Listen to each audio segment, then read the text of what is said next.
Hi everyone, happy Tuesday. I am so excited to be here again this week, sharing with you some information to help you all be better prepared for the 2018 elections coming up in November. And just any minute now, we should see Mollie and Zack joining us. Oh, Tony's here. Hi, Tony. Let me see, here's Mollie. Let me get her on camera. All right, they should be here in just a second as they get joined in. So tonight we're talking all about voter registration. And hello. Here they come. Hi, Mollie. All right, I'm gonna back it up a little bit. Perfect. Hold on. Now we gotta raise the stand a tad. Oh, there you go. All right, where do I need to move? You could probably make it go up maybe a little bit more, and then just tip it. Here's my palm. Okay. Hi, Kyle. Hi, Ken. Oh. Who else joined? And Tony. Hi, everyone. Thank you so much for joining us. Mollie and Zack are just getting their cameras set up. But tonight we are talking about voter registration to help you all be better informed and better prepared for our upcoming election in November. So welcome, you guys. I can see half of Mollie. We're working on it. Oh, there she is. Oh, they're still getting it set up. I was gonna be out of frame otherwise. Where are you guys tonight? Are you at the library again? Yeah, Yes. But a different library. So I'm like, I like the green wall. yeah. So we're getting a good tour of all of the libraries around Roseville. All right, and so I am gonna get a link to our handout in the comments here, you guys. Give me just a second.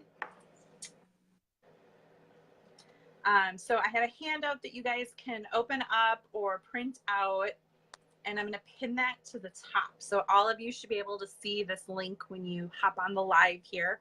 So Mollie and Zack have prepared a nice little agenda for everyone. And then it has, if you're online, it has clickable links on here. So this will be a really great informational piece for you guys to hang on to after our webinar today. So welcome, you guys. Hi, Mollie. Hi, Zack. Hello. Where's Zack hiding? There he is. I'm here. We'll be rolling. So Mollie and Zack work for the Minnesota Brain Injury Alliance. They work on the public policy team. And I'm just going to read their quick little bio. So Mollie is a public policy associate at the Minnesota Brain Injury Alliance and a grassroots lobbyist. And Zack is a public policy associate at the Minnesota Brain Injury Alliance and a direct lobbyist. So on last week's webinar, we really briefly just defined what a lobbyist is. Do one of you want to do that again for anyone that didn't listen last time? Yeah, certainly. So a lobbyist is basically somebody who's paid to convince lawmakers to think a certain way and to give them more information on something. So anybody can lobby. You don't have to be a lobbyist to lobby. But lobbyists are people who, that's their day-to-day job. That's what they're doing. So Zack and I were paid to lobby on behalf of people with brain injuries and people who have suffered from strokes. So we have a whole team of grassroots advocates and organizers and other professionals working with us. We're really the ones who have to follow the certain lobbying rules that require us to not do anything shady, since there is such a stigma around lobbying. But we're really just there to help educate lawmakers and to make sure that they're taking into account opinions of experts and people who've actually experienced some of the things that they're writing policies about. And I have gotten very involved with the Brain Injury Alliance during when our legislation is in session. We have Tuesdays at the Capitol that Mollie, Zack, and Jeff lead. And I very much have enjoyed getting involved at the state level as well as the national level. But any of you watching, if you have a state alliance or association, you might want to reach out to them and see if they have a similar program. And that would be one way for you to get involved locally. Mm-hmm. So let's jump on in here to voter registration. Again, if you're just joining us, Mollie has this great little handout It has our little agenda, and it has some clickable links on here. So I have pinned that in the comments here, so you can click on that and follow along. So Molly, who's going first? You or Zach? I'm going first. All right, Zach. So welcome everybody. We really appreciate having you all here, or if you're in the rebroadcast afterwards, appreciate having you joining in afterwards. So like Molly said, that we are with the Brain Injury Alliance, and we are here as lobbyists to help advocate and empower people with brain injuries to advocate for themselves. And the most effective way to advocate for yourself is to vote, okay? And voting, in order to be a voter, you have to register to vote, which is what we're going to be talking about today, is how to register to vote. And we're going to be kind of focusing in on the United States, and if you have questions about other countries, feel free to shoot us an email. Our contact information is at the bottom of that handout that is pinned in the comments section, and we'd be more than happy to help you figure it out if you're in a different country. But we're going to be focusing in on the United States in this webinar. And the first thing that you have to do is determine your eligibility to vote. Okay, so that's just whether or not you're going to be able to vote in the upcoming election. And generally speaking, it's pretty simple. You have to be 18 by election day, and you have to be a U.S. citizen. Those are the two big ones. And if you meet those ones, that's great. Some states have additional requirements for being eligible to vote that you might need to check on. For instance, Minnesota, if you have to be finished with all parts of a felony sentence before you're eligible to vote again. So that's one example of what would be an additional state level requirement, and those can vary. And if you follow the links onto the page that we shared in the comments, and you go to the in the number 4 URL, you can actually check and see what some of those state requirements are, the VREG form. And that should have all of the state level details that you would need for eligibility requirements within the instructions on that page. But that's sort of the brief overview of eligibility, and I'm going to turn it over to Molly to talk about deadlines. Awesome. So there are really two parts to voting. There's registering to vote, and then there's going in on election day, or filling out your ballot, stuff like that. So we're primarily talking about registering to vote, which is different from what's happening on election day. Some states require you to register to vote in a period before elections happen, so that they can verify, do the paperwork, and make sure that everything is ready for you when you show up to the polls to get your ballot on election day. So what's important to know is that not all states have same-day voter registration. We're really lucky here at the Minnesota Brain Injury Alliance to live in a state that does allow for same-day voter registration. So if we're talking to an advocate who really, really, really wants to vote, but they haven't completed their registration by the deadline, it's okay. They can go to the polls on that same day. So the states that have same-day voter registration are Colorado, Connecticut, Washington, D.C., Idaho, Illinois, Iowa, Maine, Minnesota, Montana, New Hampshire, Wisconsin, and Wyoming. But the rest don't, which means that you have to meet a certain deadline to register to vote. Otherwise, you're not going to be able to submit your ballot without it being provisional. So that's really, really important that you find out what that date is. So does that mean, Molly, that if you're not registered and you show up, if you're not in a state that allows same day, if you're not registered and you show up, you're not going to be able to vote no matter what? Not necessarily. So some states allow you to submit what's called a provisional ballot, which means you fill out your ballot the same way you would if you were registered to vote, but then they have to go back and verify and double check that. So it's a little bit more of a hassle. It's not guaranteed that your ballot is going to go through. When in doubt, please register to vote early. That is always the way to go. Just make sure you're registered to vote. Like Zach said, there's a link where you can actually check your registration status in almost every state you're in. But keep in mind that these deadlines can come up pretty fast. Like in Minnesota, the deadline to register to vote, I believe, is October 16th, which is quite a bit before election day. Not everybody's thinking about elections yet. So if you do have the ability to do that sometime this week even, go ahead and Google what your state's registration deadline is and get that done ASAP. Because it's better to be registered than to not. And, you know, it'll just make your life easier if you show up at the polls. So question, and I might be jumping ahead, I'm not sure. Go ahead. What if someone isn't sure if they're registered? Is there a way to find out, or do you just register again just to cover your bases? What about that situation? Right. So most states offer an online portal where you can check if you're registered to vote. Let me see if I can see. I don't think we have that on the link here. But if you want to pull it onward. Yeah, so I'll jump in a little bit on that one. Exactly like Molly said, there's online portals that you can check. Each election is actually run by the state you're in. That's something that is farmed out from the federal government to the state government. It's part of the state's purview. So it depends on which state you're in, whether or not a lot of these rules matter to you or take place. Like Molly said, some states have like voter registration deadlines, for instance, that are 30 days in advance of an election, or they have online portals that help you. Some states don't have that, and you need to actually call into your Secretary of State's office to figure out whether or not you're registered to vote, which can be kind of burdensome in those states. But yeah, that's sort of the issue with not having it standardized across the United States territories, is that it is there's 50 different ways to do it, essentially. Right. That's for sure. Which is kind of frustrating. That is frustrating. Just get in contact with your Secretary of State and their office, because their staff, their job is to make sure that people are able to, you know, engage in fair and accessible elections. So reach out to them if you need to.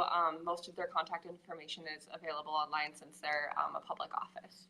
And if you need help finding it, email us. Yes. Well, and I was going to say too, also, if you have a local state alliance or association, try reaching out to them too. They would be more than happy to try to assist you as well. Right. Absolutely. For sure. So there was a question in the comment section here on whether or not you can vote with dual citizenship.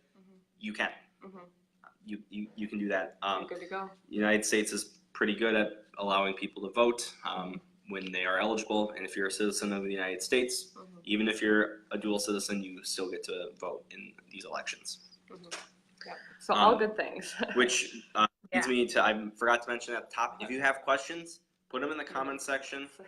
We'll be tracking them throughout this, and we'll be checking in afterwards. If you want to put comments there or email us, we're more than happy to answer any of your questions. Yep, and all of our contact information, I know we mentioned this last time, is at that bottom of the printout that we gave you. Those two corners in gray have our emails and our phone numbers. Those are our direct lines. So if you have any questions, our goal is really to get people with brain injuries to the polls, make sure that you're an engaged citizen and are engaging in those elections. So we'll do whatever you need to get that help, whether it's some research or whether it's, you know, finding your polling place, stuff like that. So just make sure that you drop a line if you need help, and we're certainly more than happy to do that.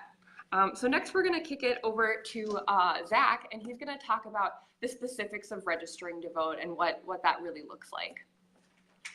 Thanks, Molly. So Gov.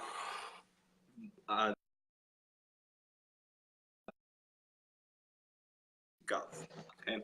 Vote.gov is a website provided by the United States government that will direct you to wherever you need to go based on where you live for how to register to vote within that state. And it's pretty slick. You go to vote.gov, and right on the first page it says register to vote. And then it gives you a drop down of where do you reside, where is your state or territory. So for instance, if I am from Alabama, I can click on Alabama right there, and then click on Alabama and find out how to register is that button. So then it will tell me Alabama allows residents to register online. Okay, so then I can click start my online registration, and it will bring me directly to Alabama's Secretary of State office and their online services. And then following that, I can just follow the instructions online right there to register to vote online. Alabama is a pretty slick system, actually. But so let's look at something where it's not as slick. So let's look at Arkansas. for instance. So I can click on Arkansas. And the first thing I see is Arkansas allows residents to register by mail, but not online. Okay, so it gives me some steps I can fill out. In step 1, I can fill out my voter registration. Step 2, mail it to my state. And then step 3, vote in the upcoming election. Okay, so and then it gives the form downloadable option right there that I can click on. It downloads the voter registration form directly to my computer, and I can fill out the PDF just on my computer. You can print it out and then send it by mail into the Secretary of State's office. And it also puts up the form in a bunch of other different languages, and it's super helpful to figure out where to go. And Amy has the form up there on the other screen. Fortunately, it looks like it's reversed a little bit, but you can get the idea of what it is. Some states, however, don't even allow registering by mail. For instance, Wyoming, if I were to click on Wyoming, find out how to register in Wyoming, Wyoming requires residents to register in person at their local election office. A huge barrier there, and something should be changed, but it's not going to get changed in time for this next election. So if you can click right there, it provides the link of visit the Wyoming elections site to find out how to register. It'll give you directions on where your nearest local election office is, and hopefully you'll be able to go in there before their registration deadline. And I'm just going to interject there that's why we're doing this as early as we are with these webinars, because, you know, like if you do live in Wyoming and you're not registered or you're not sure, like Zach just said, there's a little bit bigger barrier to entry to get registered. So we want to make sure you have all the information you need to get registered so that you can vote come November. Right. And you can check online right here following this other link of the tiny URL /online states to figure out really quick if your state offers online registration, or you can go to vote.gov and figure it out from there. Either way, it's pretty slick. It has the list, or you can use the drop-down menu to figure it out from vote.gov. Just a few different ways to get there. And essentially, there's 3 ways to register to vote. Some states allow all 3. Some states allow just the 1. There's online registration, by mail, and then there is in-person registration. And just by using these 2 links, you can find out really quick which one your state offers, and then you can follow the instructions provided by these websites on figuring out how to do that. Yeah, awesome. So we'll move on. Perfect. So I'm going to talk primarily about registering to vote by mail. First, because that's something that's often the easiest for people with disabilities who might not have access to internet services, who might find it difficult to stare at a computer for a long period of time, or who may have transportation issues and not be able to make it in person. So if your state does have the availability of registering by mail, that's a great opportunity for people with disabilities. So basically you fill out a form that looks a lot like the form that you would fill out online or in person. But there are a couple of additional things. If it's your first time voting in that state, you are required to show proof of identification. And so that can be some sort of photo identification, like a driver's license, a state ID. It could even be a work ID, a school ID in a lot of cases. And you also have to send in a copy of a current utility bill, bank statement, government check, paycheck, or government document that shows your name and your address. The address is the really, really important part because that's proving where you live, which then determines where you vote. So they want to know that, you know, your face is the one that's on the card, and then they want to know where you live, and that's what they need to verify that. Some states have other requirements. It really depends on the state, but those are the 2 pretty consistent ones. So just be prepared to prove those documents. I know for me, it's sometimes hard since I pay a lot of my bills online to have a bill or something with my address on it. I'm currently having a hard time getting a library card because I don't get a lot of mail sent to my house.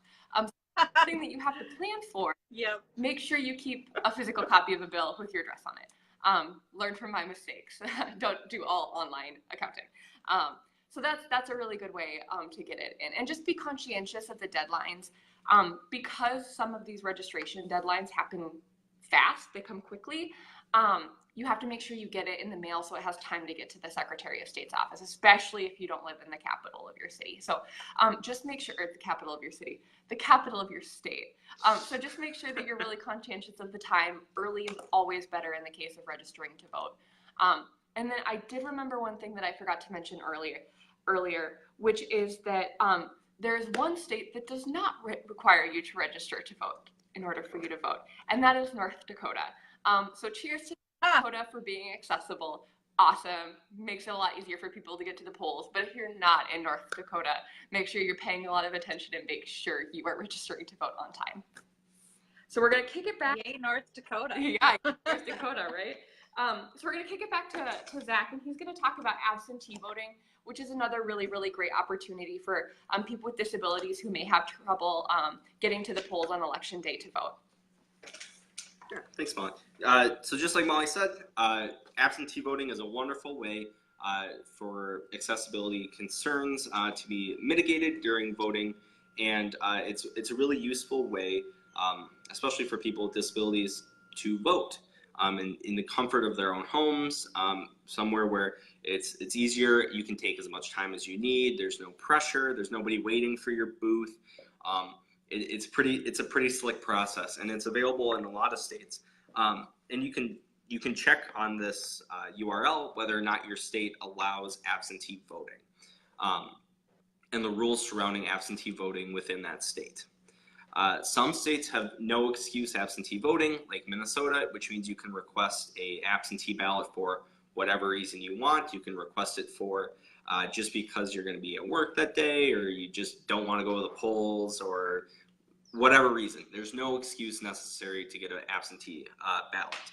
Some states require a reason to give you an absentee ballot, but luckily most of those states allow for disability to be a reason to get an absentee ballot. So if you say you have a disability, they're more than willing to let you have that accommodation because it'll be easier for you. So if you follow that link on the sheet there, you can, what is absentee voting. 21 states require voters to provide an excuse for it. 27 states and the District of Columbia offer no excuse absentee voting. And then you can scroll down, find your state, and figure out whether or not your state offers absentee voting and whether or not it's an excuse state or a not excuse state. And the good news is a majority of them are non-excuse states, which is really accessible, not just for people with disabilities, but people of all communities who want to be able to vote and want to be able to make sure that they're engaged civically. And we bring this up during the registering to vote session instead of the why you should vote session or the accommodations webinar that we're going to be doing sometime in October, because absentee deadlines can be pretty far out in advance from when voting is. Some states have deadlines that are earlier than voting. Most of the states have deadlines that are on election day, but you have to request your ballot by a certain number of days in advance of the election.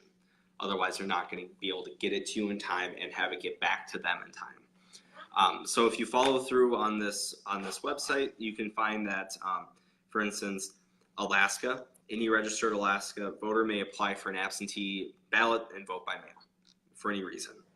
Arkansas, you have to be unavoidably absent from your polling site on election day, or you will be unable to attend your polling site on election day due to illness or disability, or a few other reasons. So there's all these reasons why you would have to notice in advance.